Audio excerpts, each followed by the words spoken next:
Salut à toi qui regarde cette vidéo, j'espère que tu vas bien. Je vais commencer cette vidéo par une petite introduction spéciale parce que entre la vidéo précédente et cette vidéo-là, nous avons dépassé le cap des 25 abonnés. Je vais sûrement dire que c'est nul, que ça sert à rien, mais pour moi, je suis franchement content d'avoir dépassé ce cap-là. C'est déjà bien, je pense, pour le début d'une chaîne. Et je dois vous dire un merci à tous, un merci à tous mes abonnés qui m'ont suivi jusque-là pour l'instant. En particulier à une personne qui me suit depuis mes débuts. Je parle de ma sœur Eurydice, ma sœur qui va avoir 8 ans demain, donc je te souhaite un bon anniversaire. Bisous. La justice ne peut rien faire seule. Elle a besoin de perdurer dans le temps. Elle a besoin d'un visage pour vivre. Elle a besoin de... Alexis, c'est toi qui as mon peignoir? Oui maman, j'arrive.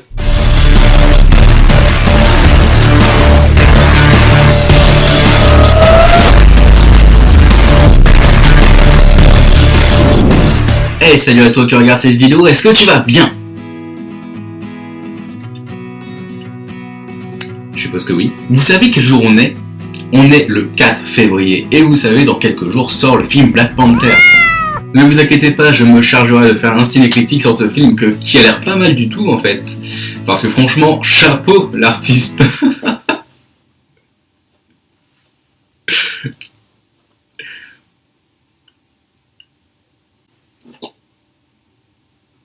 Allô, oui. Oui, ce serait pour prendre des cours d'humour, ça serait possible?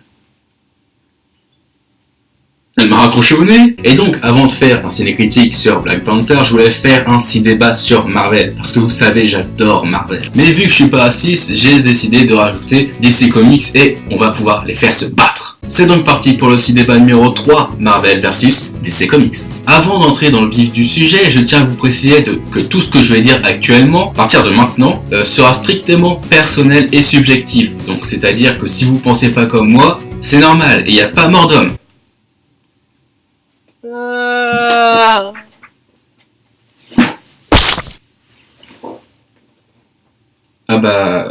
Bah si en fait. Donc, s'il y a quelqu'un qui dit ça, voilà, c'est de la merde, j'aime pas, fils de pute, c'est nul, pour qui hein? Je me désabonne.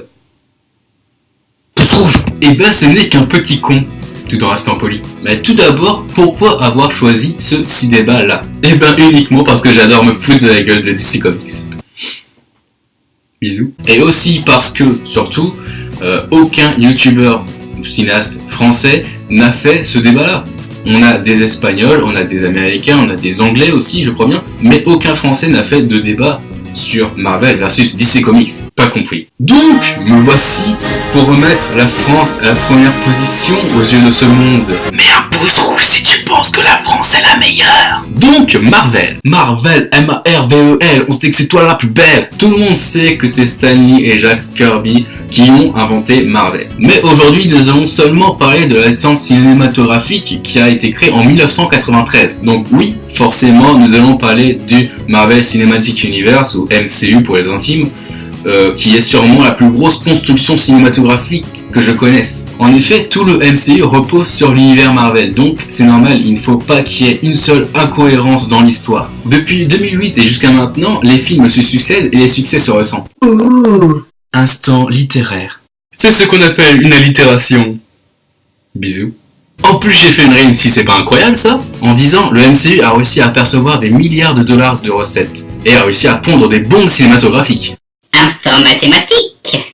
Alors, si on arrive à faire la somme des 17 films actuels du MCU, nous arrivons à une somme faramineuse de 13 510 554 255 dollars. C'est beaucoup de dollars. Et si on faisait une moyenne de la somme totale engrangée par rapport au nombre de films du MCU, bien entendu, nous arrivons à une recette moyenne de 794 738 485 dollars par film. Ce qui correspond à une recette supérieure de exactement 58,82% des films du MCU. Vous allez bien? Pour l'époque, Iron Man était une véritable bombe. Avengers, une bombe aussi.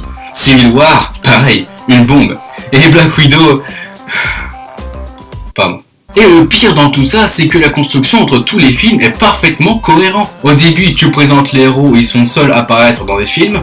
Iron Man, Thor, Hulk, Captain America. Ensuite, tu les fais s'allier pour que ça donne un truc badass, les Avengers. Ensuite, tu les fais se battre pour que ça donne un truc encore plus badass, Civil War. Et enfin, tu les fais se faire tuer en affrontant un ennemi beaucoup plus fort que lui, voire quasi invincible, Infinity War. Ils aiment la guerre chez Marvel. Et vous remarquerez qu'aucun film de la MCU n'a fait un flop en 10 ans. C'est fou, non? Le film du MCU qui a perçu le moins de recettes depuis 2008, depuis la création du MCU, c'est l'incroyable Hulk, avec 260 millions de dollars quand même. C'est quand même beaucoup. Et c'était à l'époque où personne n'allait voir les Marvel au cinéma parce que c'était nouveau. D'ailleurs, nous pouvons remarquer que la construction cohérente que j'ai citée tout à l'heure correspond parfaitement au pic de recettes. En effet, il y a 4 films qui ont dépassé le milliard de recettes à eux tout seuls. The Avengers 2, Iron Man 3 et Captain America Civil War. Et oui, chez Marvel, rien n'est fait au hasard, ils savent comment attirer les personnes dans les salles obscures. Maintenant, nous allons parler de ce qui nous intéresse un petit peu plus, les personnages. En ce qui concerne les héros, on en connaît des tonnes et des tonnes, ils sont tous stylés et leurs pouvoirs sont aussi stylés qu'eux. Que ce soit les X-Men, les 4 Fantastiques, les Avengers, j'en passe, on a toujours le droit à des bastons fantastiques avec des super pouvoirs de fou. Côté méchant, en revanche, on les connaît déjà un peu moins. À part Thanos que l'on voit un petit peu comme ça à la fin des films, sans vraiment l'apercevoir, Magneto chez les X-Men, Dr. Fatalis chez les 4 Fantastiques, on n'en entend pas trop parler, et c'est dommage. En revanche, les méchants carrément stylés, je les trouve plutôt chez Spider-Man. En effet, il n'y a pas à chier. Venom, Dr. Octopus, l'Electro, le Lézard, et bien entendu, le plus connu je pense, le Bouffon Vert. Tout le monde les connaît ces gars-là, quand est-ce qu'on les revoit? Bon, assez parlé de Marvel, on va maintenant passer à l'univers de DC Comics. Certes, je n'aime pas DC Comics, vous le savez, mais je promets d'être le plus objectif possible dans la présentation de DC Comics. Je vous le promets. Mais ça va être dur, parce que quand on voit le nom des films... Alors certes, les films basés sur l'univers de DC Comics sont un peu plus anciens, mais quand même quoi, faites un effort les gars. Parce que Superman et les Nains de l'Enfer... Je pense que dans le What the Fuck, on a rarement fait pire en titre de film. Parce que, ok, il est sorti en 1951. Mais quand même, ça fait pitié un peu quand même. Superman et les Nains de l'Enfer. Bon, ok, je me calme, c'est bon. Bien sûr, je pourrais parler uniquement des films issus de l'univers cinématographique de DC Comics. En revanche, si je fais ça, j'aurais beaucoup moins à parler, donc ce serait un peu dommage. Donc c'est pour ça que je vais aussi parler des anciens Batman, anciens Superman, et j'en passe. Donc, comme je le disais, le premier film DC Comics vraiment apparu, c'est Superman et les Nains de l'Enfer en 1951. Mais l'univers cinématographique DC Comics commence très récemment et commence exactement en 2013 avec Man of Steel. Donc il y a seulement 5 ans, quand ils ont vu que Avengers avait très bien marché au cinéma avec le MCU, je pense que DC Comics ont décidé de faire la même chose. Tout comme le MCU, l'univers cinématographique DC Comics se base sur des films en solo comme Man of Steel ou Wonder Woman, mais aussi une baston en groupe avec Justice League et une petite baston entre potes avec Batman vs Superman, l'aube de la justice. Alors oui, vous allez me traiter de gros con, mais franchement, je me demande comment les films de l'univers DC Comics ont eu un tel succès ces dernières années. Parce que Suicide Squad a été un flop pas possible, Batman vs Superman, pareil, Justice League, malheureusement, aussi, Man of Steel n'a pas été mis au rebond non plus. Pour moi, il n'y a que Wonder Woman récemment qui relève la barre. Mais je considère les anciens films DC Comics quand même bien meilleurs que ceux actuellement. Alors certes, les effets spéciaux ont assez mal vieilli, mais je préfère quand même 1000 fois le Batman de 1989 de Tim Burton à The Dark Knight Rises en fait. Même si j'avoue, Tom Hardy a plutôt bien joué le rôle de Bane. Parce que pour moi, ce n'est pas les effets spéciaux qui fait un film. Pour moi, c'est plutôt l'histoire et comment elle se met en place. La naissance du Joker dans le Batman de 1989 est pour moi beaucoup plus intéressante que l'histoire de The Dark Knight Rises avec la mort de Marion Cotillard par exemple. Je dois m'en empêcher.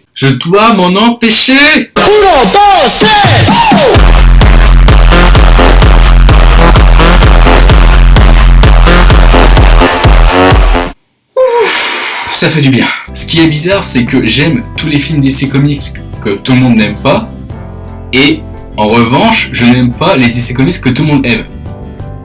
C'est bizarre. Par exemple, j'aime le Batman de 1989, Green Lantern, Batman Forever, Batman et Robin, mais je n'aime pas Man of Steel, The Dark Knight Rises ou Batman Begins. Passons maintenant à la partie que je préfère, c'est-à-dire les personnages. En ce qui concerne les héros, on va pas se le cacher, il y en a peu, Batman, Superman, Wonder Woman, Flash, Green Lantern, c'est tout. Mais en ce qui concerne les méchants, les vilains, c'est ce que j'aime le plus chez DC Comics.